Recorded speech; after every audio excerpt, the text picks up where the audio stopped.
You eat a healthy breakfast at 8 a.m.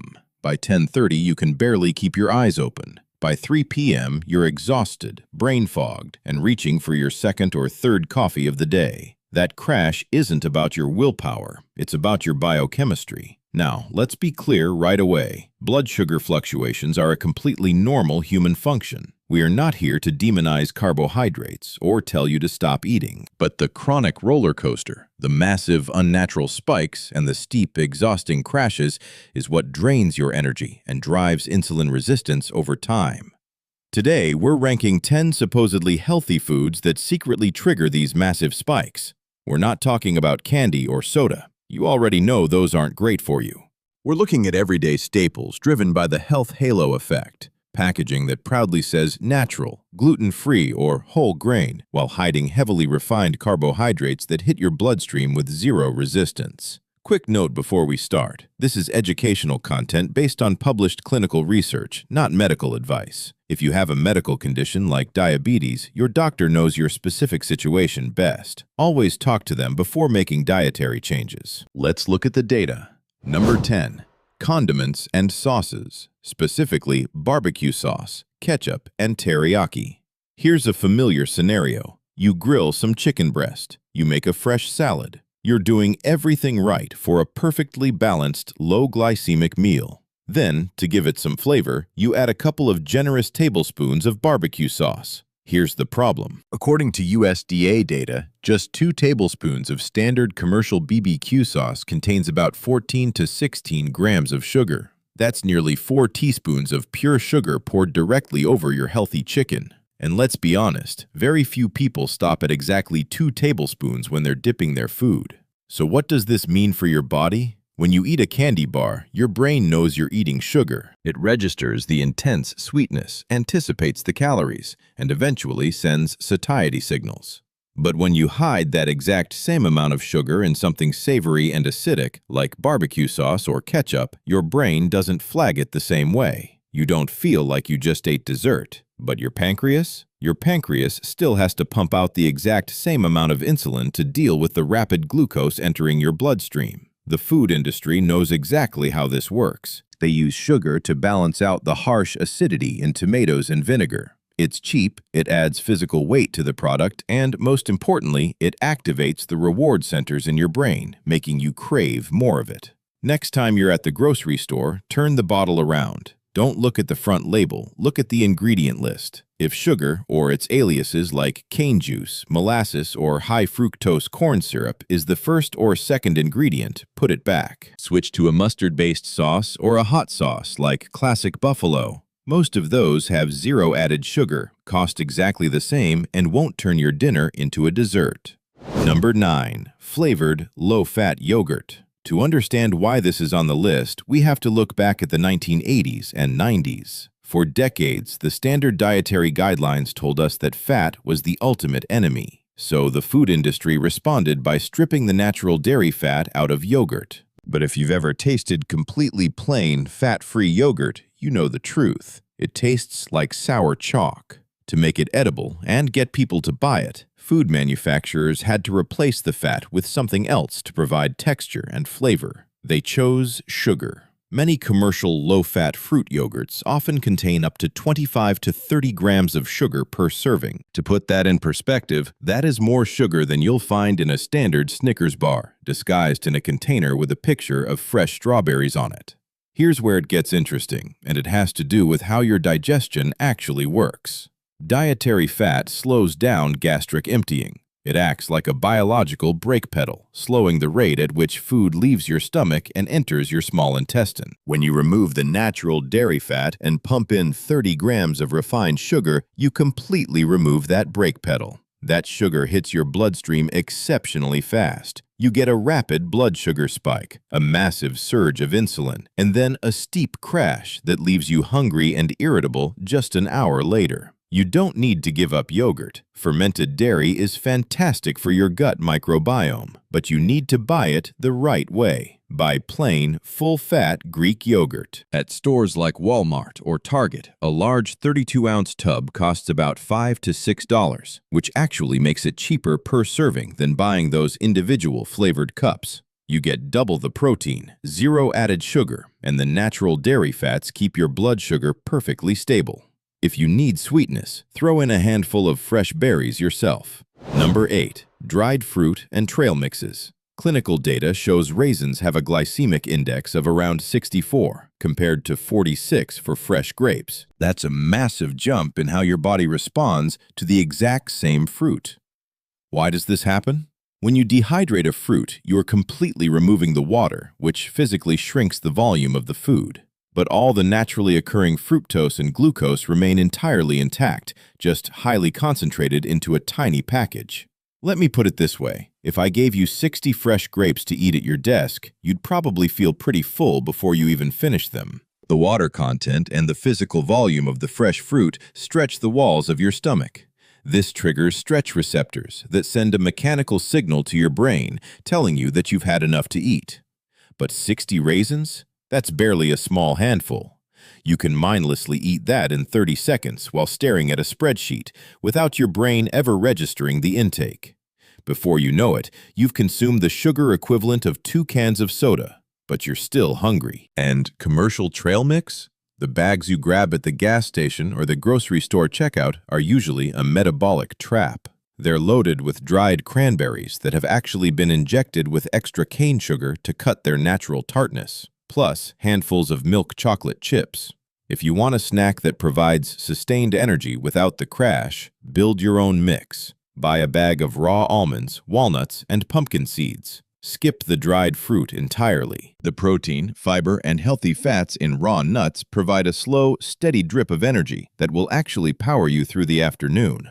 Number 7. Agave nectar and natural syrups. This one is arguably the ultimate health halo of the last 20 years. For a long time, agave was marketed relentlessly as the ultimate natural sweetener. It's plant-based, it's organic, and it was heavily promoted to people trying to watch their blood sugar. And technically, the marketers aren't lying. Agave does have a low glycemic index. It won't cause an immediate spike in your blood glucose levels. But here's the thing nobody tells you.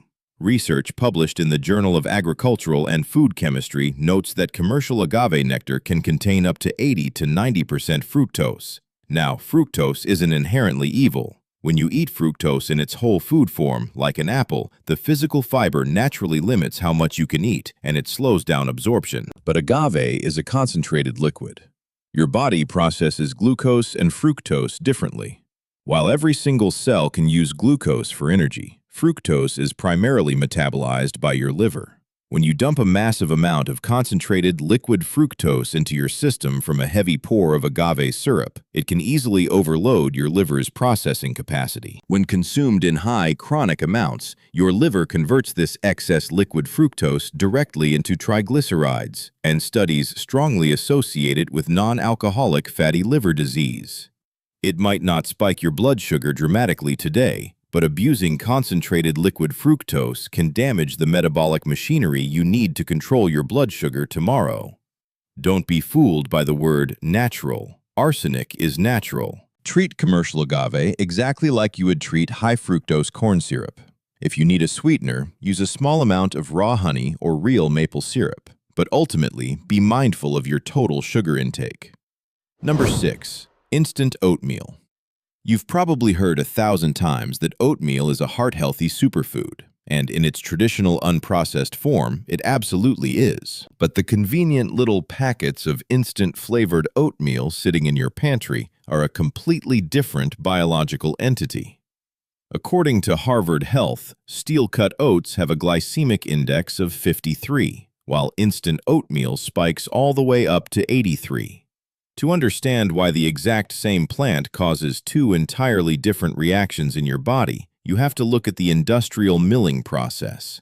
A steel-cut oat is simply the whole oat groat chopped into 2 or 3 solid pieces. When you eat it, your digestive enzymes have to work incredibly hard to break down that dense, fibrous physical structure. It takes hours. That means the glucose enters your blood slowly and steadily. Instant oats, on the other hand, have been heavily processed. They are steamed, rolled paper-thin, pre-cooked, and then dehydrated. The food manufacturer has effectively done the digesting for you.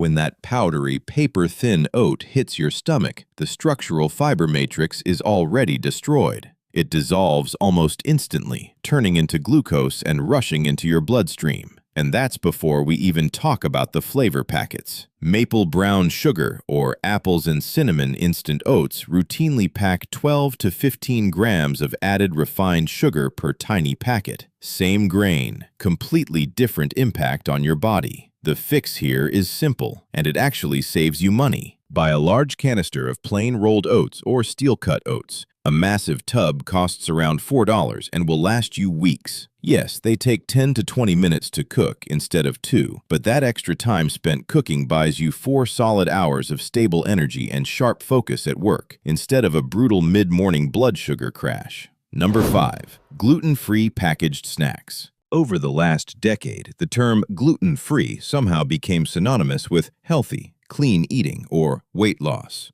Millions of people who don't have celiac disease started buying gluten-free cookies, crackers, pretzels, and breads, genuinely thinking they were making a healthier choice. But if you take the gluten out of a baked good, it literally falls apart.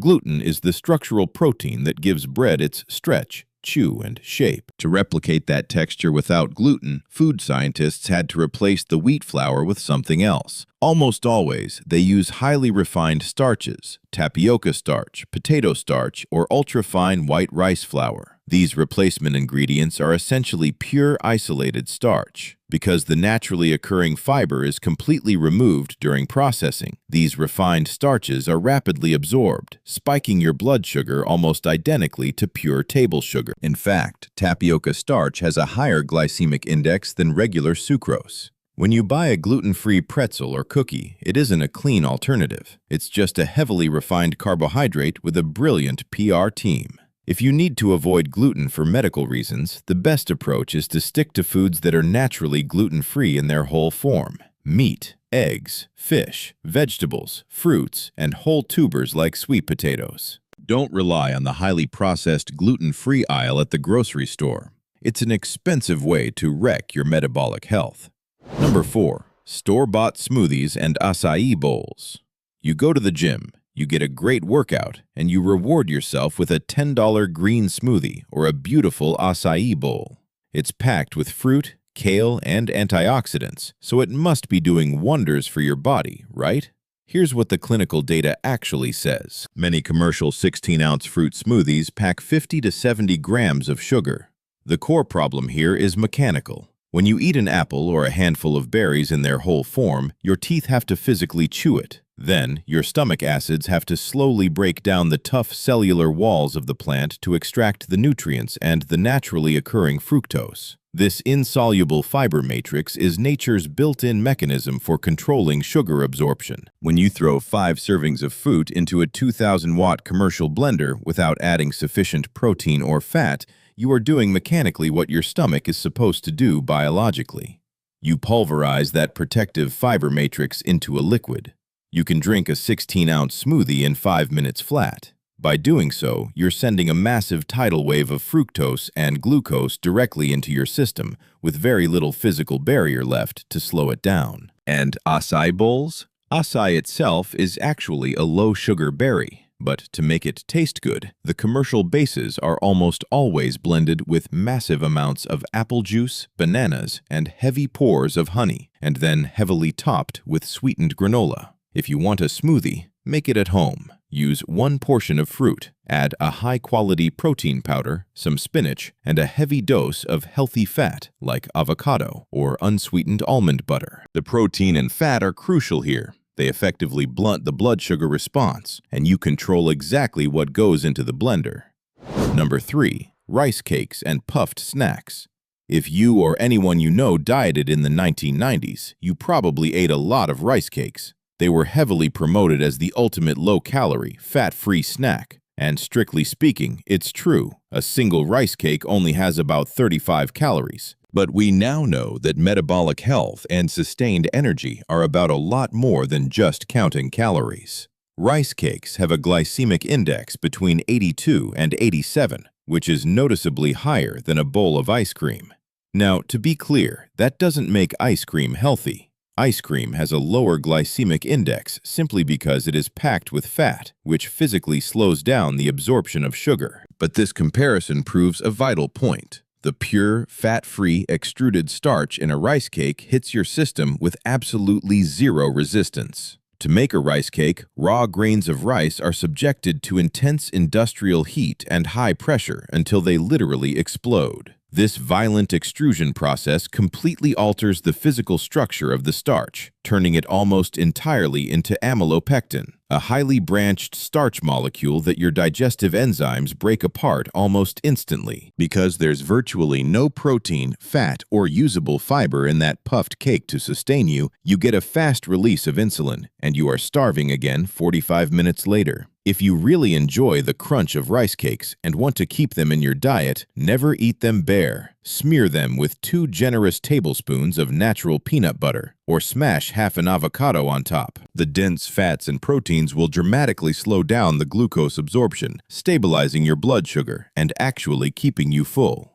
Number 2. 100% fruit juice. Whether it's traditional orange juice, apple juice, or a trendy cold-pressed green juice that costs $9 a bottle, this is one of the most misunderstood beverages in the modern diet. A standard 8-ounce glass of orange juice contains about 21 grams of sugar. Think deeply about how juice is actually made. To get an 8-ounce glass, you have to squeeze 4 or 5 whole oranges. If I put 5 oranges on your desk right now, you wouldn't eat them all at once. The dense, filling fiber would signal your brain that you're full by the second or third orange. When you juice them, you aggressively strip away all of that protective fiber, leaving behind concentrated water, vitamins, and sugar. Without the protective fiber of the whole fruit, a glass of orange juice delivers a rapid dose of fructose directly to your system, very similarly to a glass of soda. People constantly defend juice because of the vitamin C and potassium content. But you can get plenty of vitamin C from a serving of broccoli, bell peppers, or by simply eating a single, whole orange. The presence of vitamins does not negate the severe metabolic impact of liquid sugar. Starting your day with a massive glucose and fructose spike on an empty stomach is the absolute fastest way to guarantee an afternoon energy crash. If you want fruit, eat the fruit. Chew it. Let the fiber do its evolutionary job. Leave the juice on the shelf. Number 1.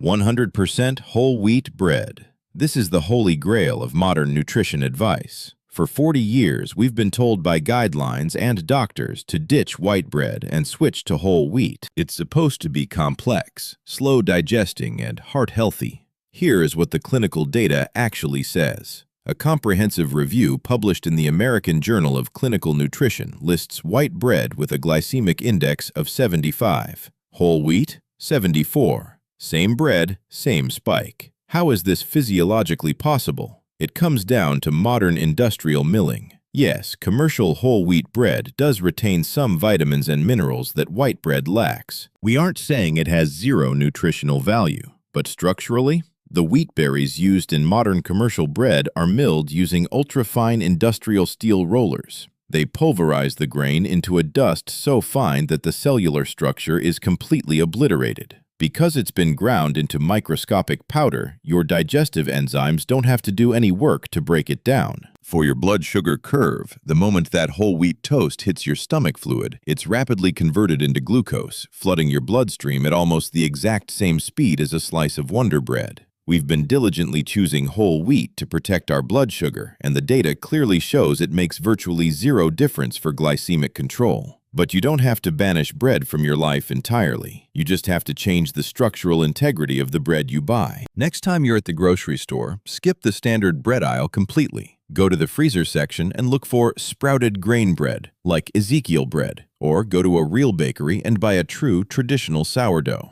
Sprouting grains breaks down the starches naturally before they ever enter your body. And traditional sourdough uses a long fermentation process where bacteria actually feed on the carbohydrates, lowering the glycemic impact of the final loaf. At most stores, a loaf of sprouted bread costs around $5 or $6, a tiny premium to pay to stop spiking your blood sugar every single morning. So let's tie this all together. Remember that 10:30 a.m. energy crash we talked about at the start? Now you know exactly what's causing it right inside your own kitchen.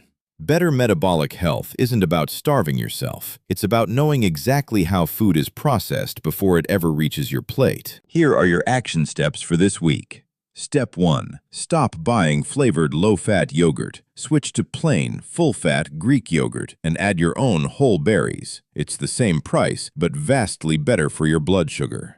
Step 2. If you want fruit with breakfast, eat the whole fruit. Skip the juice entirely to keep the protective fiber intact.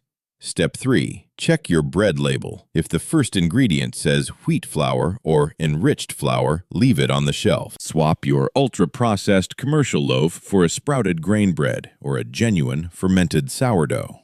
Controlling your blood sugar isn't about fearing carbs or living in deprivation. It's about understanding food processing and refusing to let deceptive food labels trick your biology.